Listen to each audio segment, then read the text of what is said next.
ministry sa ating pong mga buhay. Ano po?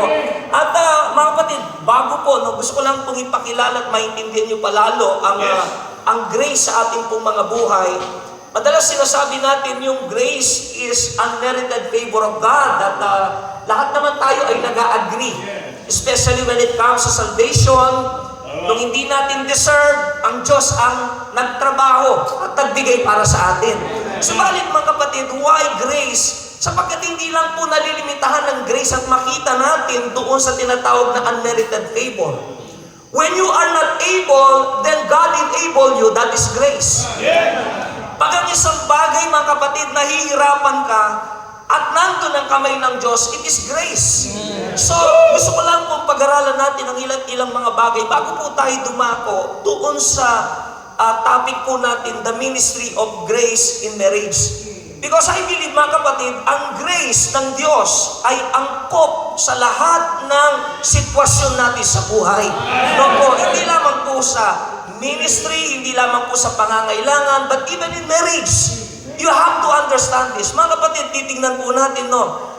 Kung pag-uusapan po yung buhay Kristiyano, hindi kayang gawin ng unbeliever yan eh. No, sir, no. Diba, pag pinag-usapan po natin yung lifestyle, ano dapat ang buhay ng isang Kristiyano, yung sanctity ng pamumuhay po natin, yung paglakad sa kabanalan, pagiging matuwid, mga kapatid, tatanggi sila eh. But I believe God did not command us na mamuhay ng ganito na wala po yung biyaya. Kaya natin sa tulong ng biyaya ng Panginoong Diyos. Amen? Now, alam niyo po sa Bible, makikita natin even sa giving, para lang po maintindihan niyo po ito. Go ahead. In 2 Corinthians chapter 8, verse 1 and 2, makikita natin dito, sabi niya, moreover, brethren, we do you to wit of the grace of God bestowed on the churches of Macedonia.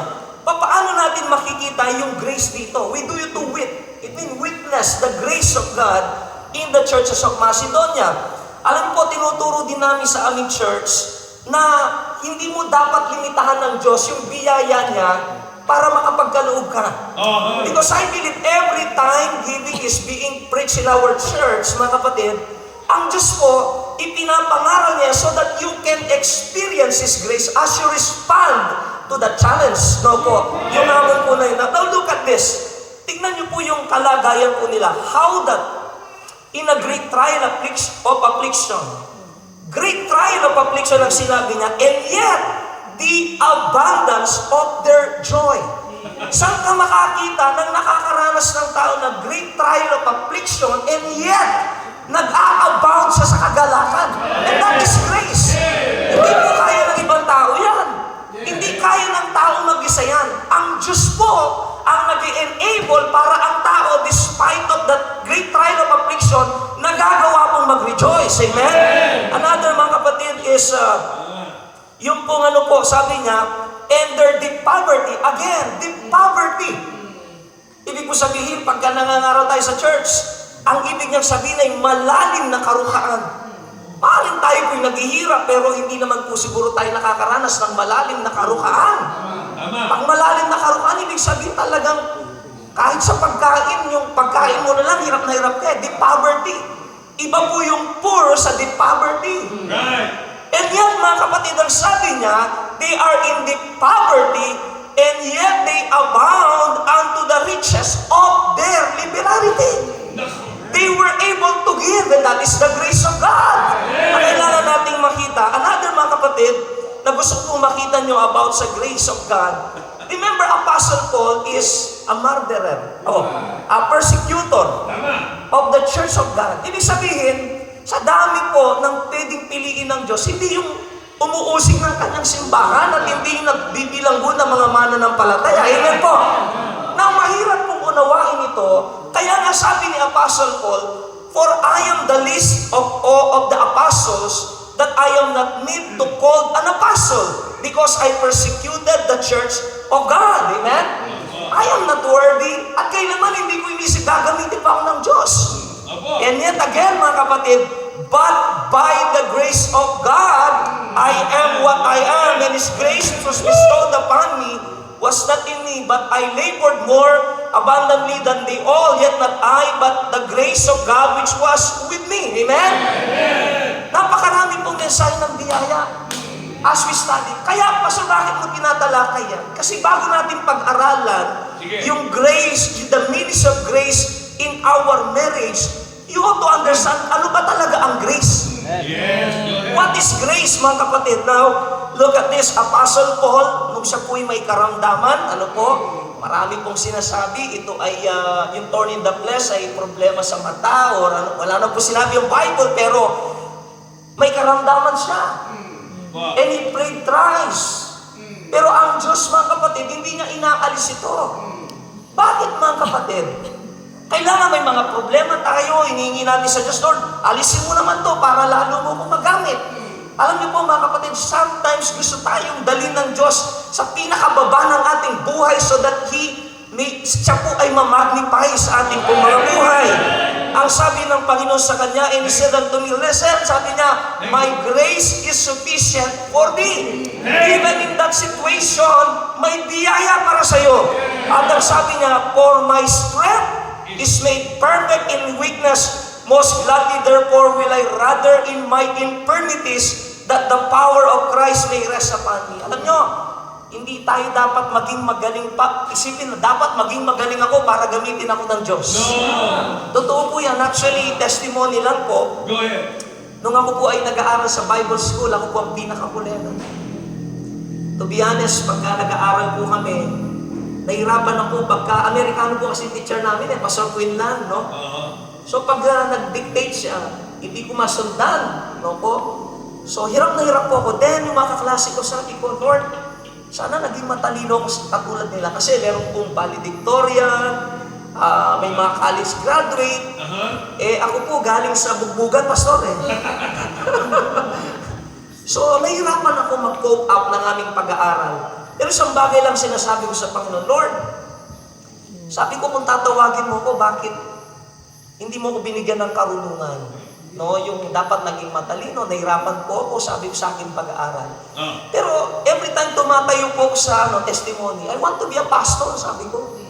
And I've been locked up sa aking mga klase because mahina siya sa klase, ganito yung nangyari, gusto niya magpastor. But you know what, mga kapatid, one thing I realized nung nasa ministry na ako, totoo pala, na ang buhay natin, mga kapatid, kung ano tayo, yung wala tayong magagawa, doon po nag-aabound yung grace ng Panginoon. Doon sa nakikilala, doon po natin napapatotohanan ng ating pong Panginoong Diyos. Ano po? At sa aming mga magkaklase, by the grace of God, hindi po ito sa pag-ibang, but just want to tell to you the grace of God. Sa aming pong mga magkakaklase sa Bible School, kami po ang binigyan ng pinakamagandang ministry ng Diyos. Before, yung aming valedictorian, hindi masilip yung papel nun eh. Talagang nung nag-aaral kami. And you know what, mga kapatid, sa ministry, dumarating sila doon at umiiyak at humihingi ng ano ba ang gagawin namin sa mga tao namin sa ganito. And I believe, mga kapatid, sabi ko, napakasarap na ang biyaya ng Diyos ang nakikita natin. Amen? Now, sa oras po ito, hindi ko nadadalhin pa kung saan, mga kapatid. Gusto ko pong pag-usapan natin yung ministry of grace in our marriage. Ibig sabihin, tignan po natin, mabigat yung batas na binigay ng Diyos sa marriage. At wala talagang compatible na. Narinig ko po kay Pastor, wala. Now, papaano sinabi ng Diyos, yung pinagtibay niyang batas, ang sino mang pinagsama ng Diyos ay huwag paghiwalay ng tao. Mga kapatid, sa relationship, ang daming problema eh. Amen po. Maraming pong in fact, maraming marriage na nasisira. Isa na po ang aming pamilya, ang aming mga magulang, po, lumaki kami na wala kaming father image. At lagi lang po kaming iniiwan ng nanay ko dahil kailangan niya kaming buhayin, kailangan siya mag-abroad sa ibang bansa. So, iniiwan kami kung kani-kanino. So, we don't have moral compass and spiritual compass. Ang hirap po noon, alam niyo ba na ang kaaway nating Diablo, tandaan niyo po, yung bawat institusyon na tinatayo ng Diyos, yan ang gusto-gusto niya sinisira. Amen? Yung pamilya at ang church. Yan yung mga number one na kanyang winawasak po. Now, remember, mga kapatid, gusto ko pong malaman po ninyo sa oras na ito na seriously, Satan is trying to destroy our marriage. That's right. Totoo po yan. Kasi mga kapatid, pag sira ang marriage, maaring masira din ang kinabukasan at future ng mga bata. No po, wala nang magiging model. Nowadays, mapapansin po natin sa panahon ngayon, maraming nagsasama outside marriage. No po, okay lang. Meron pa nga ginagawa po yung batas po natin ngayon, ano po, na pwede daw pagsamahin ng tao at pag-aralan muna lang ang mga sarili kung compatible sila sa isa't isa. And then pagkatapos po ay pag hindi, maghiwalay po sila. But that's not biblical, amen? Hindi po biblical yun. But si Satan po, he will do everything to destroy our marriage. Gagawin niya lahat. Kaya gusto ko lang po kayong encourage. Sometimes, husband and wives, don't take this lesson very lightly. Isang pag po tinuturo na dapat kayong mag-asawa, dapat isipin mo muna, nagagawa ko ba yung responsibility ko sa aking wife? At yung wife ko nasasatisfy ba sa akin bilang kanyang husband? And the same thing is true in vice versa. Yung wife, nagagawa ko ba yung tungkulin ko sa aking husband? Napapasaya ko ba siya, mga kapatid? Hindi lang yung tama na may anak tayo, tama na nakikita tayo. Kasi mga kapatid, kanina inawit po yung only one life. So soon it will pass. Don't you know that marriage, soon it will pass? At mga kapatid, sayang naman na hindi natin nakita yung blessing ng marriage. Ano po? So marami pong ginagawa. Tingnan muna natin, bakit we need the grace of God? Marami pong mga broken homes ngayon sapagkat maraming sirang marriage. Ano ang ginagamit po ng kaaway, mga kapatid, sa marriage? Una, yung pride ng tao. Diba? Yung pag nag-away sila, opo, ayaw nang magbaba ng pride. Sige, kung hindi ka hihingi ng tawad, hindi na ako hingi ng tawad, ikaw lang bang malakas loob makipag-iwalay? Actually, pride po talaga ang minsan pinag-ugatan. Meron nga, nakipag-iwalay, ang tigas-tigas ng puso niya, wala nang balikan. Pinupus niya po yung kanyang asawang lalaki, bumabalik, ayoko na, sabi niya. Yung lalaki po, napagod. Naghanap po ng iba. Mga kapatid, nung naghanap ng iba, ayun, nagpakamatay ang babae. Bakit na kailangan gawin yun kung palang lumalapit na? Because of pride. Sa totoo lang, maraming nasisirang marriage because of pride. At sabihin po natin, mga kapatid, mag-ingat po tayo. At maaring muntik na tayo maging biktima niyan because of pride.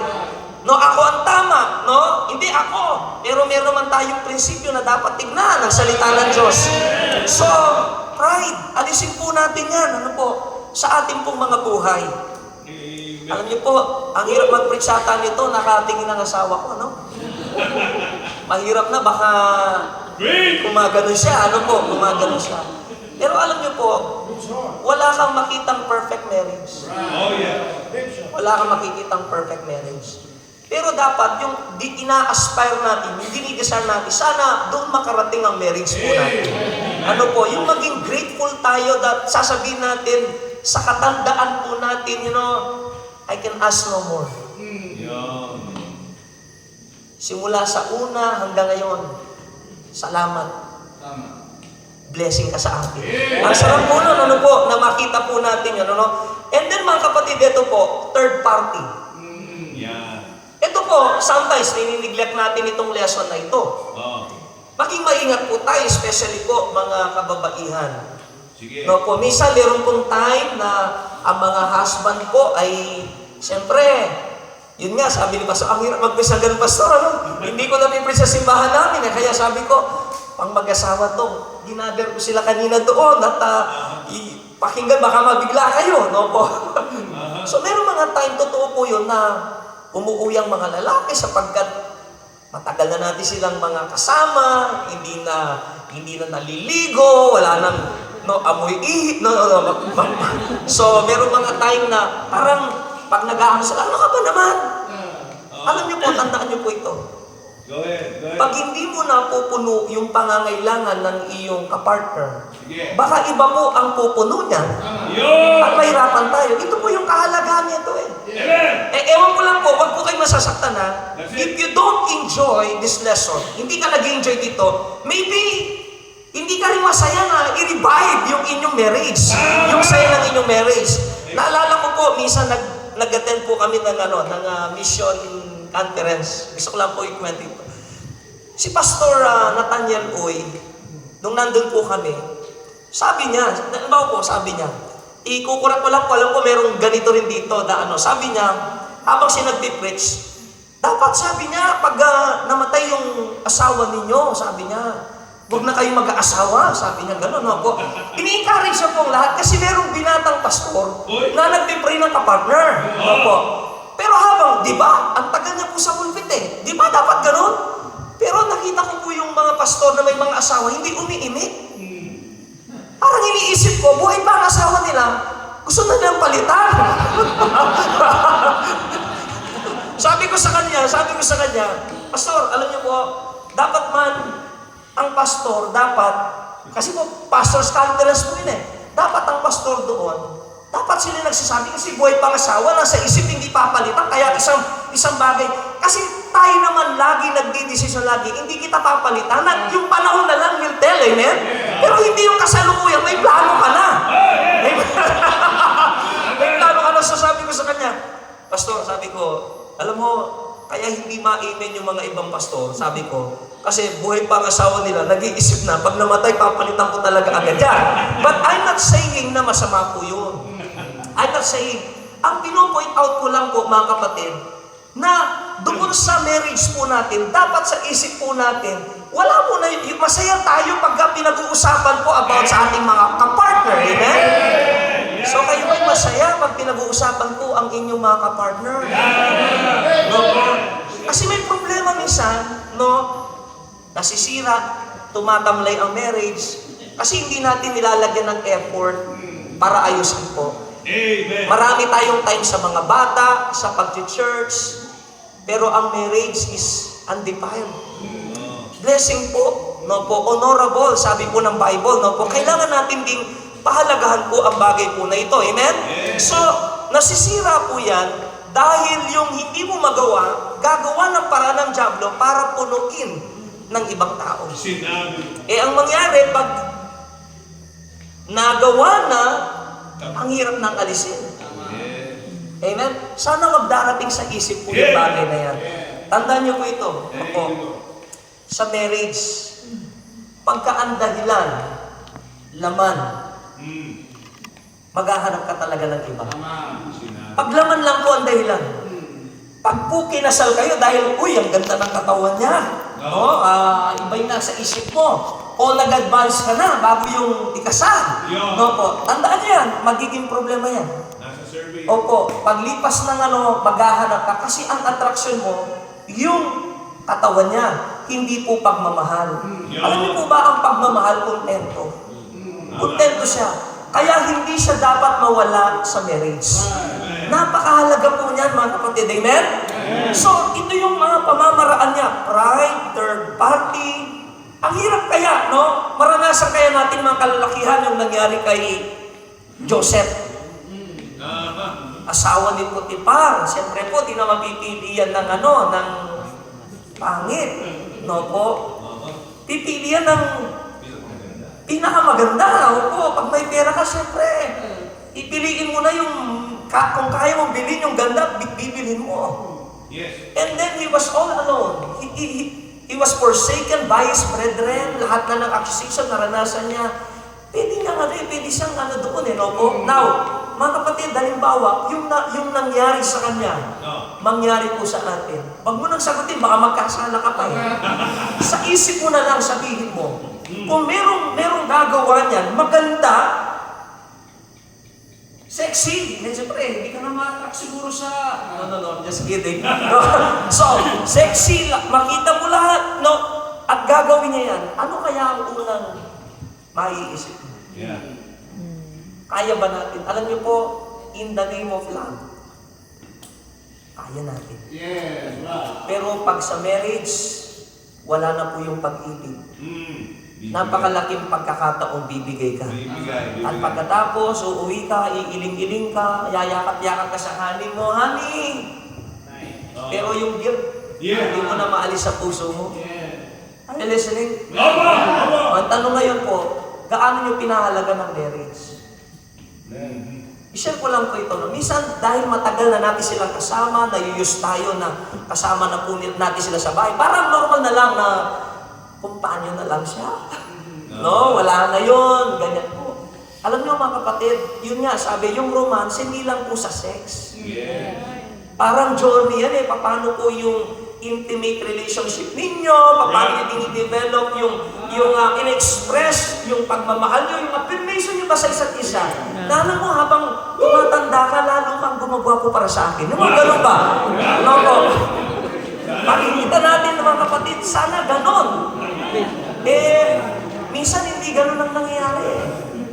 Nawawala po yun, mga kapatid. Tapos ganito po, no? Pinag-uusapan po natin ito. Meron po kami isang miyembro, kilala po nila, kaibigan po ni Sister D. Ang asawa niya po dati pumupunta sa church, nagwawala, no? Yung mga nag-aksi, nag-a-attend, nasa ng pastor? Hanggang kulang na, susuntukin ka. Halos yun po yung lagi nag-iskandalo sa church. Sa kaka-pray po namin, marami siyang bisyo, marami siyang ginagawa na idinadala lang sa amin, talagang hindi ka makapaniwala na magagawa ng ama yun sa kanyang pamilya, no po. Pero mga kapatid, lumalapit po yung nanay niya, sabi niya, sana, ako, gusto ko makulong na asawa ko. No? Ba't di pa kaya sumawala? Yung mga ganun ba? No? Di pa kaya sumawala? Pero alam niyo po mga kapatid, dumating yung time, no po, na nakakilala siya, nakakilala sa Panginoon, yung lalaki, talagang naglingkod. Pero yung damdamin ng babae, parang ayaw na magtiwala, no? Yung, pag nakakausap ko siya, yung mga anak ko, natakot na sa kanya, ganito yung, na-share niya po yung puso niya. Ngayon po, nung makakilala sa Panginoon, sobrang init. Talaga po kahit may dinaramdam na, nagpapatuloy. Talagang humingi siya ng tawad sa lahat ng kanyang mga nagawang pagkakasala. Ngayon po, kinuha siya ng Panginoon. Siguro, 4 months lang ba na nakapaglingkod sa Panginoon. Pero naging blessing po siya. Nung mawala na siya, akala ko matutuwa na yung wife eh. Kasi yung po yung lagi sinasabi eh. Pero alam niyo po, nung wala na siya, doon sa Abuloy, nagawa yung bahay nila, dahil marami kong tao na sabi niya, ano bang saysay na magawa itong bahay na ito, hindi naman na niya makikita. Tapos po, mga kapatid, pagka gabi, pagka nagpunta ng church, sister mo sa okay lang po, okay lang. Pero pagka gabi, ang mga anak, Pastor, si mama ko, umiyak na naman, i-comfort niyo po. Umiyak siya. Ang tagal, hanggang ngayon po. Ang tagal na pong nawala.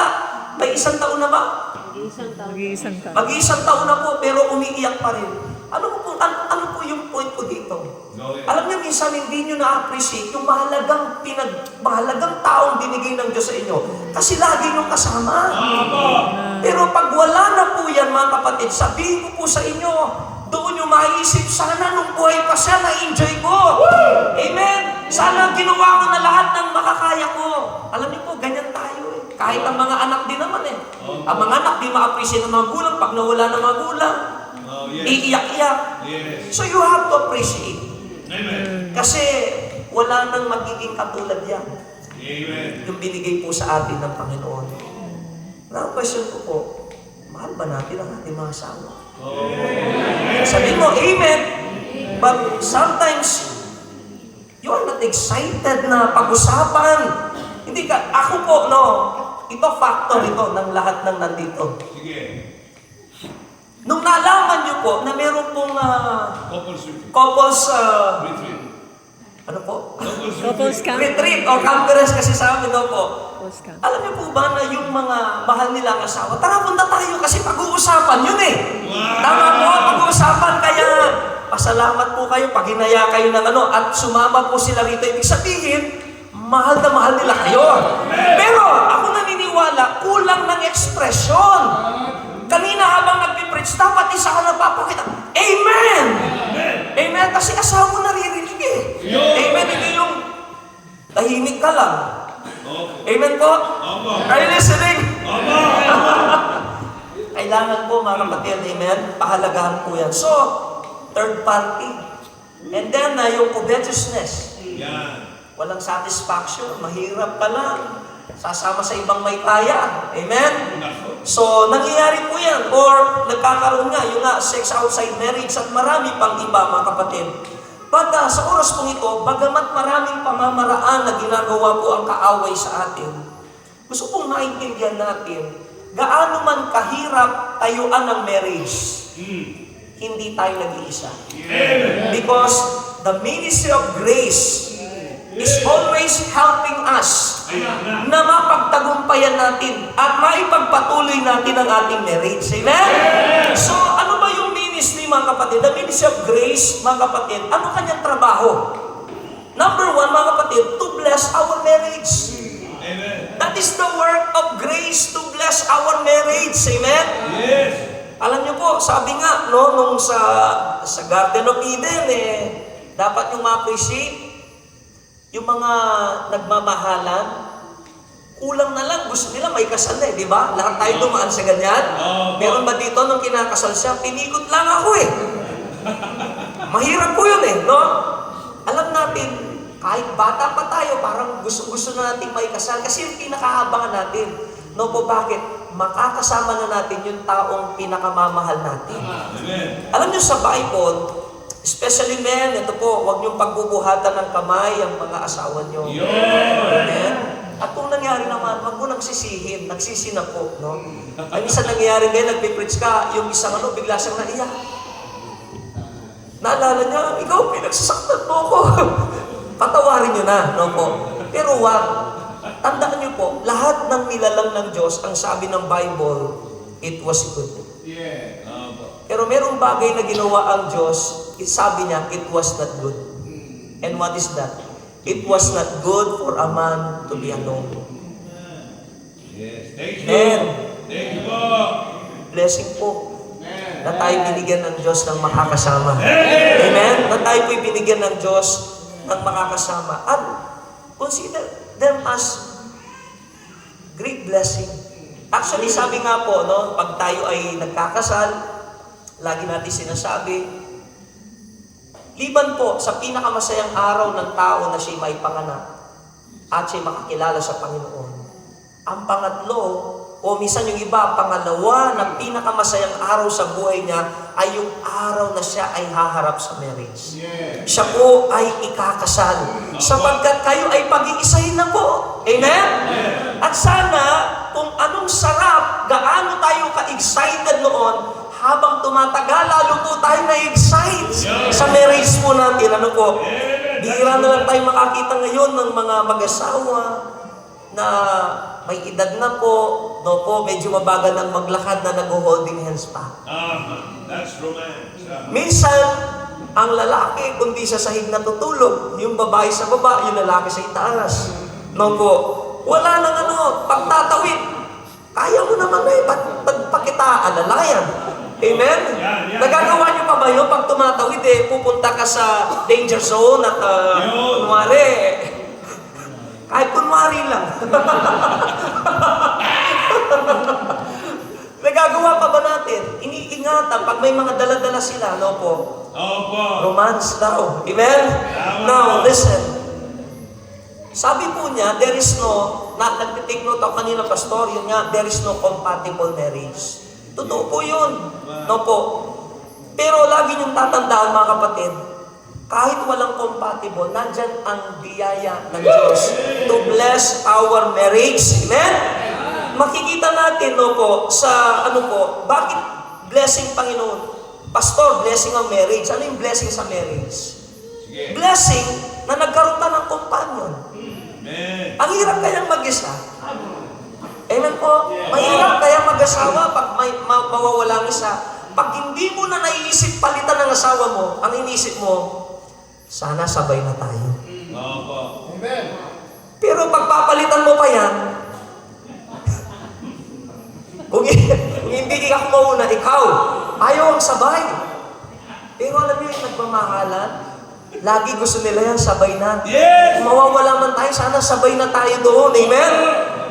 Blessing ng pagkakaroon ng companion. Alam ko po, meron po dito na nabalo na at alam niyo yung sakit at pakiramdam na wala ng tao na naging parte na ng buhay mo. Yeah. Amen? Not only that, mga kapatid, it's a blessing, mga kapatid, to have family. You know, outside marriage, there is no biblical family. That's right. Walang biblical family. Kung meron man tayong mga ini-enjoy na mga bata, na inaalagaan, nagiging inspirasyon sa ating relasyon, sa ating mga mga kapatid, ay yung pamilya na binigay ng Diyos sa atin. So, listen, Yes. blessing po ang marriage. Amen. Amen? Thank you. When was the last time, from the bottom of your heart, not just to flatter them, tinignan mo ang asawa mo, ang sinabi mo, honey, thank you. Papasalamat ako sa Panginoon, binigay ka niya sa akin. Hindi yung minsan ang pogi mo, pero parang kang kinikilig, no? Parang May silabutan. hinalikan mo siya sa liig. Ang bango. Actually, alam niyo po, bagaman tayo tumatawa, pag mahal mong tao, walang kapintasan, walang amoy, you just enjoy, no? Blessing po. So, be grateful to God, no po, na patuloy pong binibless. Bagamat maraming ginagawa ang diablo, binibless ang marriage po natin. Why? Because of the ministry of grace. Amen? Number 2, mga kapatid, yung ministry ng grace is to keep our marriage. Not only to bless our marriage, but to keep our marriage intact. Yes. Amen? Yung marriage natin, ilang panahon man ang lumipas, mga kapatid, nariyan pa rin. Kaya nga kanina, Pastor, nakaka-bless ano po, na pinagtaas ng kamay yung mga ilang years na kayo, meron bang golden year anniversary, nag-celebrate kayo. Wala pa. Ano? Ang sarap din po nun, ha? Yes. 50 years, tapos sasabihin mo, pakakasya lang kita. Bunga na. O wala na, siyempre, 50 years na ba naman, eh? No? Wala nang ngipin. Wala nang ngipin, no? Antayin natin bago tayo kunin ng Panginoon. Pwede na tayo, ho? Amen? Pag nagkasal tayo nun, mga kapatid, you may now kiss your wife. Wait a minute. Okay. Susukuran mo siya sa paso. Amen? Pinapatawa ko lang po kayo, mga kapatid. Yes. Seryoso po ito. Alam niyo po sa marriage, Come on. kapag di na maayos ang relasyon, Yan. ang solusyon na mag-asawa, maghiwalay. Yes. Always. Walang iba eh. Ang dami po namin bina-Bible study. Malulungkot ka. Yan. Actually, no, hindi naman po tayo pare-pares ng stand, but this is our personal stand lang naman po. Just want to share. Sige. Sa aming pong church, pagka po broken marriage, nagiging attendee lang po. Hanggang maayos po nila ang relationship nila. Ayusin nila or di, sa amin po nagiging attendee lang.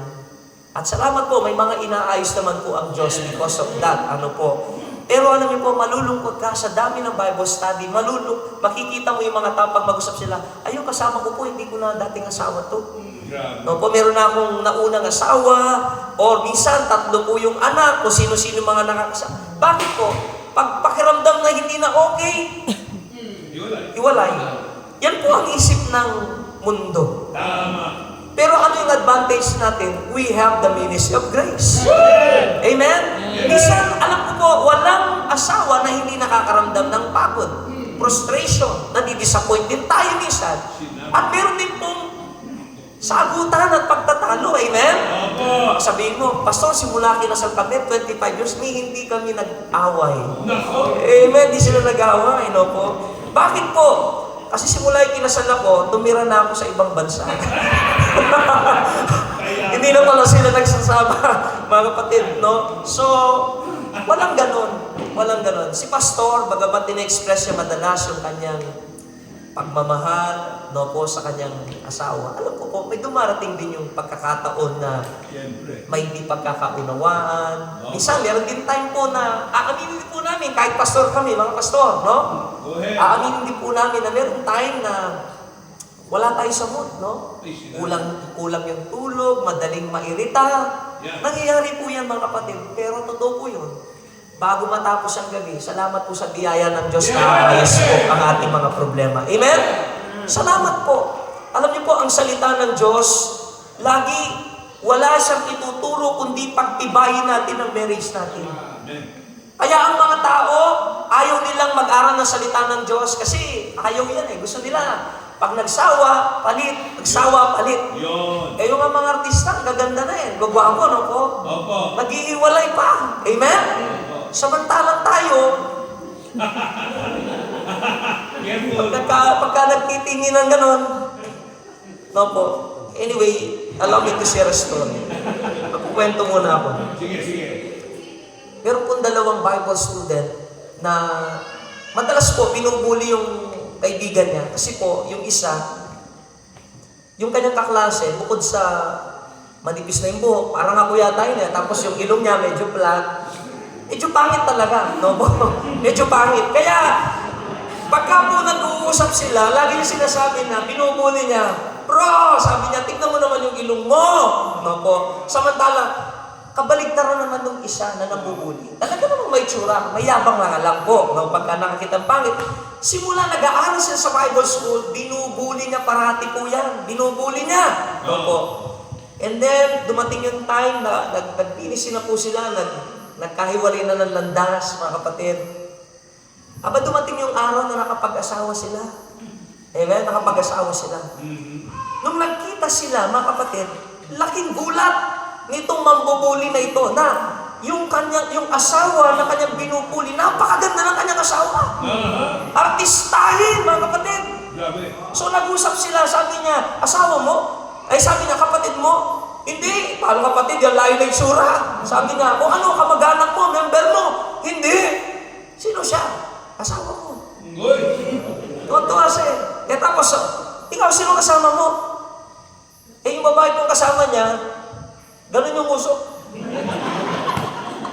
Hindi masyadong maganda. Ganun yung usok. Sino yan? Sabi niya, member mo? Hindi member ko, sabi niya.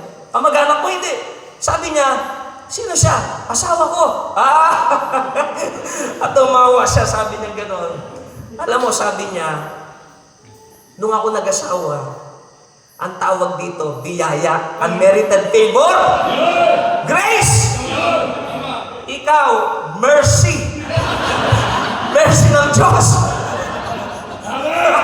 Amen? Oo nga naman, no? Isa ang galing mo manlait, ang gwapo mo nga, di ba? Siya magaling pumili, no po? But anyway, iwan na natin yan, no? Di tayo, mga kapatid, hindi man pleasant outwardly yung ating mga itsura. But we have the grace, binigyan tayong biyaya ng Diyos na mahalin sila ng buong buo. Amen?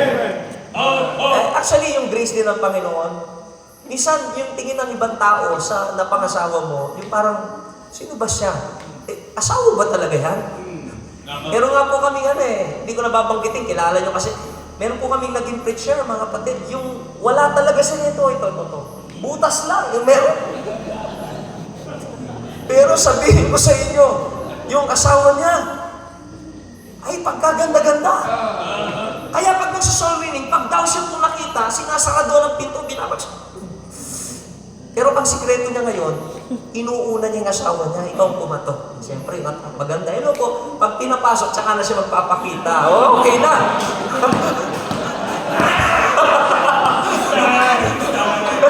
Style, sa soul winning po. Pero alam niyo po, para sa babae, wala nang pinakagwapo sa kanya, kundi yung kanyang asawa. Pag pinapakilala, makita mo yung itsura ko, yung itsura ng babae, pag po nag-preach sa yung asawa ng lalaki, yung asawa niya, proud na proud. Yes. Itsura niya, alam niyo yung blessing? Yes. Iba man ang tingin sa ating kapartner. Yung grace, binigyan tayo ng mata na ma-appreciate natin sila. Amen? Amen. Totoo yan. Parang hindi umayon yung iba. Ako, parang dyan. Tama yan. Umiiman naman kayo! Salamat po sa Panginoon.